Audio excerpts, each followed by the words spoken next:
Hi class, in this video I will show you how to create a Google Sheet, allow the rest of your group members to access and edit the file, and to share the file as a link for the assignment submission in Canvas.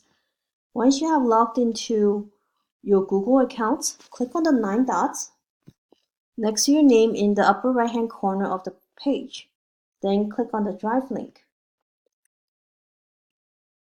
Once you are in Drive, click on the plus new button to bring out the drop-down menu. Once you're there, go down to and click on the Google Sheets selection.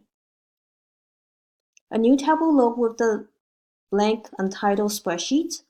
Hover your mouse to the name of the spreadsheet to rename it properly and push enter. Data file and push enter. Once you're done, if you need to save the file in a specific folder, make sure that you click on the folder next to your data file, maybe click on Summer 2019 and click on Move. To share and edit the file with your group, click on the green Share button to the right with a padlock on it. You can choose to use the Get Shareable link button to email them.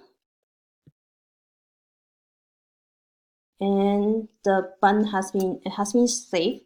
And once you're in there, make sure that you change the link sharing option to anyone with the link can edit. Okay. Another option is to enter the names or email addresses of your group members individually. Go down here.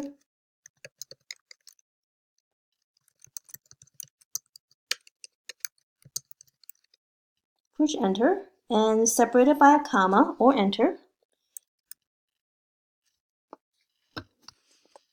And make sure that the link sharing option is set to Can Edit on the right.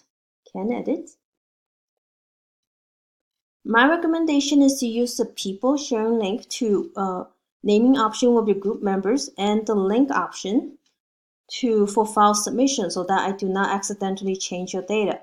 Remember to click done when you have finished your selections or send to get back selections to get back to entering and sharing your data collected from your surveys.